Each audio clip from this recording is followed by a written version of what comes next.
Assalamualaikum warahmatullahi wabarakatuh. Perkenalkan, nama saya Hilwa Mengira. Di sini saya akan melakukan presentasi tentang program bimbingan dan konseling berdasarkan AUP umum atau alat ungkap masalah siswa di SMP Negeri 1 Banda Aceh. Baik, yang pertama itu ada rasionalisasi. Nah, jadi bimbingan dan konseling di sekolah memiliki peranan penting dalam membantu peserta didik dalam mencapai tugas-tugas perkembangan sebagai mana telah tercantum dalam standar kompetensi kemandirian peserta didik dan kompetensi dasar atau SKKPD. Nah, jadi dalam upaya mendukung pencapaian tugas perkembangan tersebut, program bimbingan dan konseling dilaksanakan secara utuh dan kolaboratif dengan keseluruhan stakeholder sekolah. Nah, jadi saat ini layanan bimbingan dan konseling yang diselenggarakan oleh SMP Negeri 1 Banda Aceh menghadapi banyak sekali tantangan baik secara internasional maupun eksternal. Nah, jadi dari sisi internal, problematika yang didapati adalah penyesuaian akademik di sekolah sebelum mampu mengontrol diri, penyesuaian diri dengan budaya kelompok, teman sebaya di sekolah, dan belum mampu menentukan pilihan karir. Nah, jadi fakta tersebut sejalan dengan hasil asesmen yang dilakukan beberapa waktu lalu, yakni sebagian besar siswa kelas 8 SMP Negeri 1 Banda Aceh belum mampu mengontrol diri, mengalami hambatan dalam penyesuaian diri terhadap lingkungan teman sebaya yang senantiasa sulit terbantu kondisi belajar kelompok yang kondusif. Baik, sebagai contoh, akses informasi dan penggunaan media sosial yang sangat mudah menjadikan siswa menjadi malas dan hanya ingin melaksanakan kegiatan pembelajaran yang instan dan menimbulkan kecurangan. Nah, jadi namun demikian, setiap individu memiliki kecenderungan untuk menata diri dan mencapai tujuan hidup yang lebih bermakna. Tidak terkecuali peserta didik di sekolah, dari berbagai problematika yang ada, tertentunya masih ada harapan yang besar terhadap keunggulan peserta didik. Beberapa peserta didik memiliki potensi yang bisa dikembangkan bakat dan minatnya, seperti kemampuan penulisan karya ilmiah remaja, aktif dalam kegiatan olahraga, berbakat dalam bidang penalaran mata pelajaran tertentu, dan lain-lain. Nah, di samping itu, daya dukung SMA Negeri 1 Banda Aceh dapat dikatakan memadai. Hal ini diperkuat oleh fakta bahwa sebagian besar orang tua atau wali siswa memiliki profesi beragam dan telah menyatakan kesediaan untuk turut berkontribusi dengan kemampuan profesionalnya yang dimiliki. Nah, jadi kondisi ini merupakan modal yang luar biasa dalam mendukung keberhasilan layanan bimbingan dan konseling di sekolah. Nah, begitu pula dari segi daya dukung sarana dan prasarana yang dimiliki SMP Negeri 1 Banda Aceh memiliki fasilitas yang memadai untuk mendukung kegiatan perkembangan bakat dan minat siswa melalui berbagai kegiatan intra maupun ekstrakurikuler. Nah, jadi oleh karena itu, dengan berbagai keunggulan yang dimiliki tersebut sekaligus problematika yang didapati. Nah, jadi layanan bimbingan dan konseling yang akan diselenggarakan oleh di SMP Negeri 1 Banda Aceh berkomitmen untuk membantu penyelesaian berbagai problem yang didapati siswa. Nah, termasuk pula memfasilitasi pencapaian optimal dari bakat dan minat yang dimiliki oleh SMP Negeri 1 Banda Aceh. Nah, rancangan program yang dideskripsikan secara rinci dalam draft ini merupakan bukti dari komitmen kami untuk memberikan layanan bimbingan dan konseling yang profesional bagi siswa SMP Negeri 1 Banda Aceh. Baik, selanjutnya ada dasar hukum. Nah, yang pertama itu Undang-Undang Nomor 20 Tahun 2003 tentang Sistem Pendidikan Nasional atau pengertian pendidikan dan pendidikan atau pendidik. Nah, yang kedua itu ada Undang-Undang Nomor 14 Tahun 2005 tentang guru dan dosen. Nah, yang ketiga PPRI Nomor 74 Tahun 2008 Pasal 54 Ayat 6 tentang beban kerja guru BK atau konselor. Nah, yang selanjutnya itu ada Permanen Pendidikan Nasional nomor 27 tahun 2008 tentang standar kualifikasi, akademi, dan kompetensi konselor. Nah, yang selanjutnya itu ada Permanen Pendidikan Nasional pasal 22 ayat 5 tentang penilaian kinerja guru BK atau konselor. Nah, yang selanjutnya itu ada Kepala Badan Pegawai Negara nomor 3 tahun 2010 dan nomor 14 tahun 2010 tentang petunjukan pelaksanaan jabatan fungsional guru dan angkatan kreditnya. Nah, yang terakhir itu ada Bupati atau Wali Kota atau Kadinas Kabupaten atau Kota. Baik. Selanjutnya ada visi dan misi SMP Negeri 1 Banda Aceh. Yang pertama visi, yaitu menciptakan insan berprestasi, berbudaya, dan berakhlakul karimah. Nah, yang selanjutnya ada misi. Ada yang pertama itu mewujudkan pendidikan yang bermutu, efisien, dan relevan serta berbudidaya saing tinggi berbasis teknologi informasi dan komunikasi. Nah, yang kedua ada mengembangkan bakat dan minat siswa dalam berpikir dan berbuat kreatif, inovatif, dan rasional. Nah, yang ketiga ada meningkatkan kinerja sekolah untuk berprestasi akademis dan non-akademis melalui input dan proses pembelajaran. Nah, yang keempat itu ada menciptakan suasana islami di lingkungan sekolah dengan menumbuhkan kepekaan serta cinta lingkungan dalam kehidupan sehari-hari. Nah, yang terakhir ada berkomunikasi dan bekerja sama dengan komite sekolah, orang tua siswa, masyarakat, unsur terkait agar terciptanya lingkungan sekolah yang kondusif untuk pelaksanaan kegiatan pembelajaran. Baik, selanjutnya ada visi dan misi bimbingan dan konseling SMP Negeri 1 Banda Aceh. Visinya yang pertama itu, visi bimbingan dan konseling SMP Negeri 1 Banda Aceh adalah mengembangkan dan mewujudkan layanan bimbingan dan konseling yang profesional dalam memfasilitasi perkembangan peserta didik atau konseli menuju pribadi yang unggul dalam segi pengetahuan, bakat, minat, iptek, mandiri, dan bertanggung jawab. Nah, yang selanjutnya ada misi. Yang pertama, mengembangkan kurikulum 2013 sesuai perkembangan iptek. Nah, yang kedua ada meningkatkan kualitas proses pembelajaran dan menyelenggarakan layanan bimbingan dan konseling yang memandirikan peserta didik atau konseli berdasarkan pendekatan yang humanis dan multikultur. Nah, selanjutnya itu ada meningkatkan kompetensi pendidik dan tenaga pendidikan. Nah, yang keempat itu ada mengembangkan sarana prasarana pendidikan. Nah, yang kelima itu ada meningkatkan mutu guru, bimbingan, dan konseling atau konseli melalui kegiatan pengembangan keprofesional berkelanjutan. Nah, yang keenam itu ada mengembangkan manajemen mutu berbasis sekolah dan membangun kolaborasi dengan guru mata pelajaran, wali kelas, orang tua dalam rangkai menyelenggarakan layanan bimbingan dan konseling.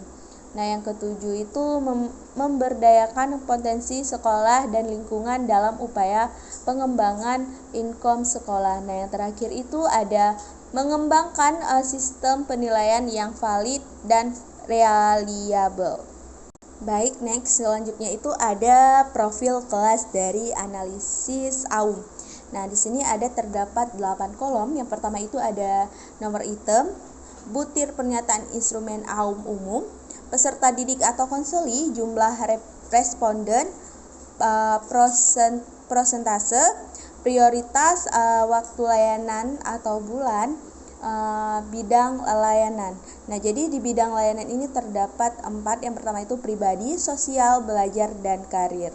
Baik, bisa kita lihat di sini ada bidang pribadi yang dengan 219 item dengan presentase 20%. Nah, yang sosialnya ada 156 item dengan presentase 15%. Dan yang belajar 35 item dan dengan presentasenya 15%. Dan yang terakhir ada karir yang 11 item dan presentasenya ada 4%. Baik, berdasarkan tabel dari hasil AUM di atas, bidang pribadi memiliki persentase paling tinggi yaitu 20%. Nah, dengan jumlah butir pernyataan yang dipilih 219 butir keseluruhan. Nah, selanjutnya disusul oleh bidang sosial dengan presentase 15% dengan butir pernyataan yang dipilih 156 butir keseluruhan.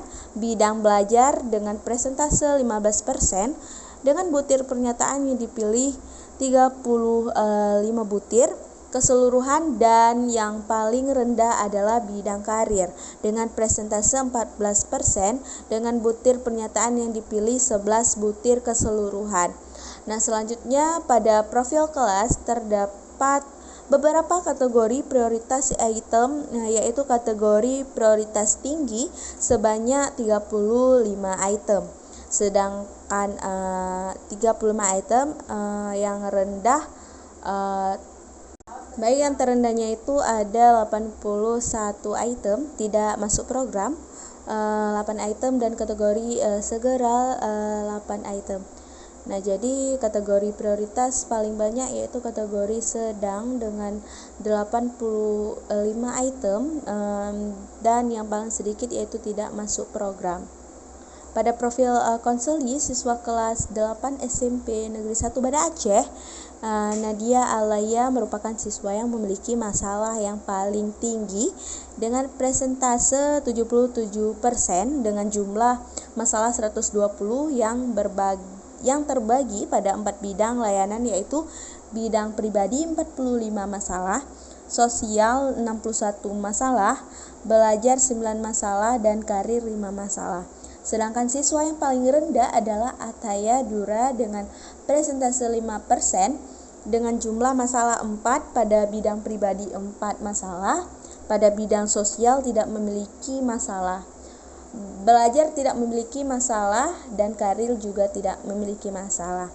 Selanjutnya itu memiliki masalah terendah yaitu M. Razak dengan presentase 5% dengan jumlah masalah 5 masalah, bidang pribadi 5, sosial 2, belajar tidak memiliki masalah, dan bidang karir juga tidak memiliki masalah.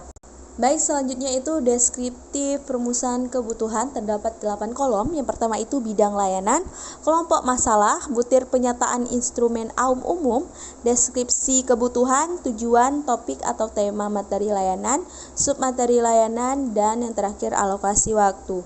Nah, di sini ada yang pertama bidang layanan pribadi.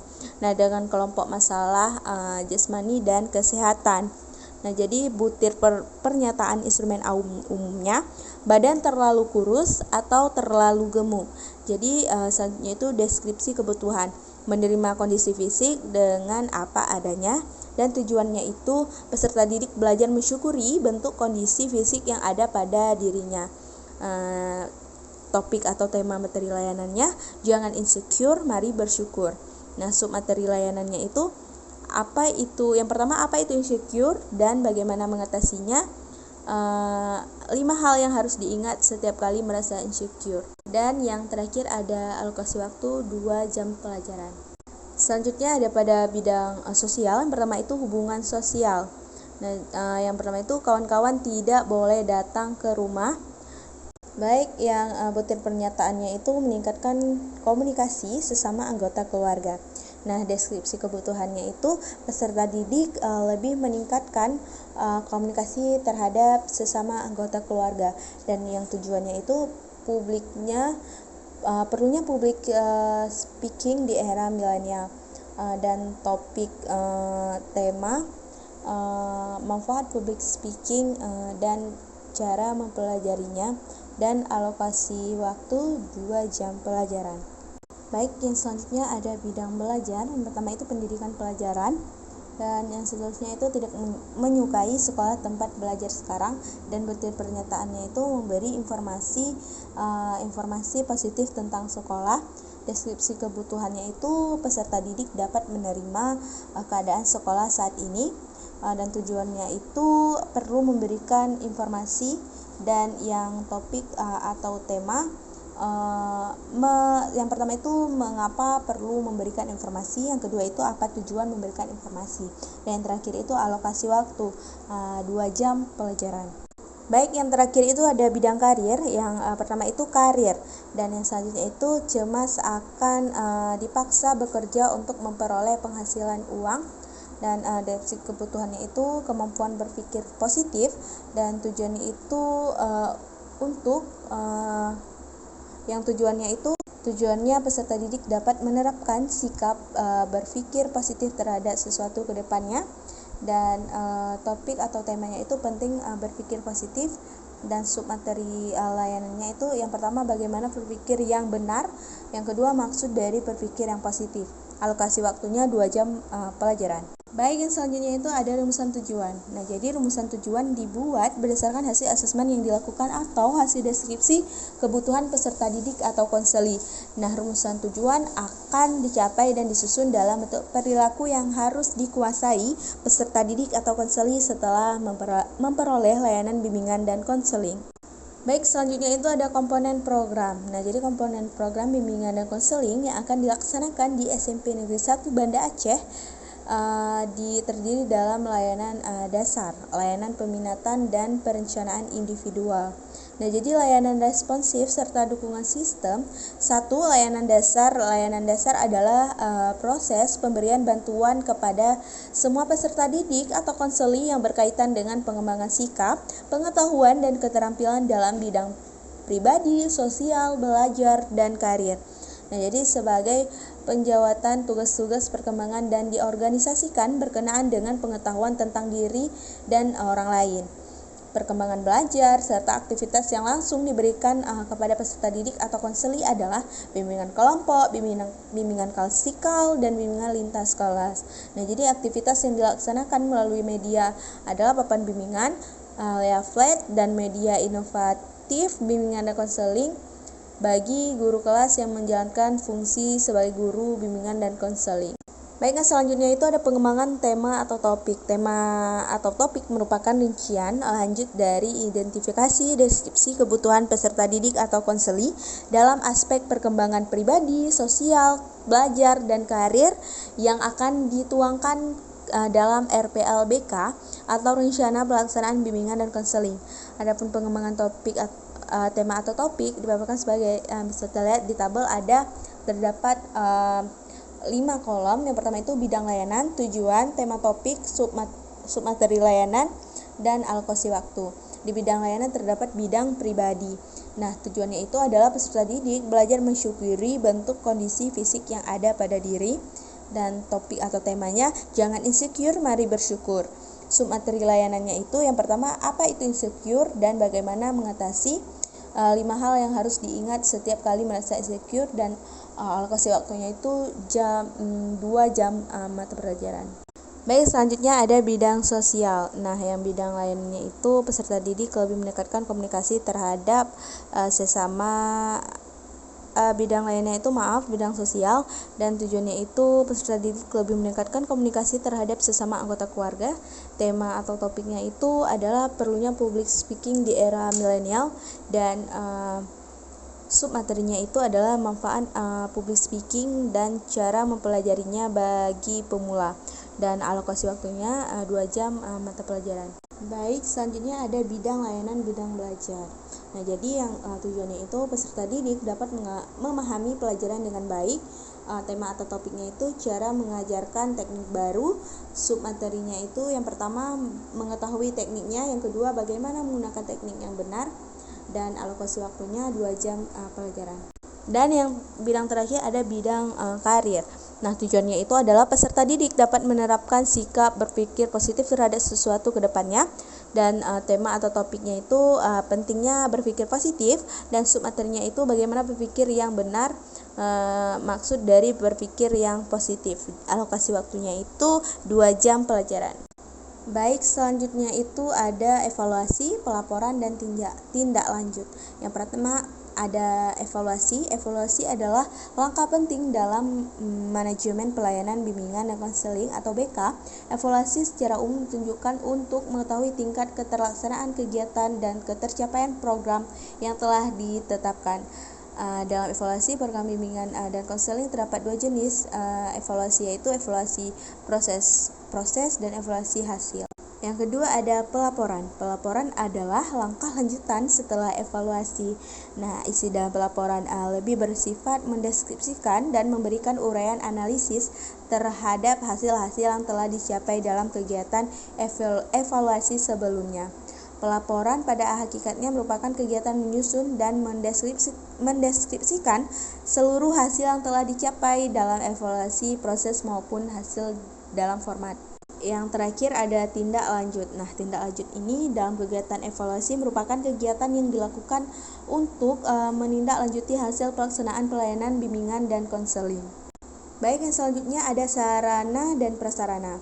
Prasarana pokok yang diperlukan ialah ruangan bimbingan dan konseling yang cukup memadai. Ruang dimaksud hendaknya diatur sedemikian rupa sehingga peserta didik yang berkunjung merasa senang dan nyaman, serta ruang tersebut dapat digunakan untuk pelaksanaan berbagai jenis kegiatan layanan bimbingan dan konseling. Nah, yang selanjutnya itu ada sarana yang akan digunakan dalam kegiatan bimbingan dan konseling. Yang pertama itu ada ruang bimbingan dan konseling, yang kedua alat tulis kantor, dan yang ketiga paket data. Baik, selanjutnya ada anggaran biaya. Nah, jadi anggaran biaya menyesuaikan dengan anggaran sekolah yang dialokasikan untuk kegiatan bimbingan dan konseling dengan rincian kebutuhan.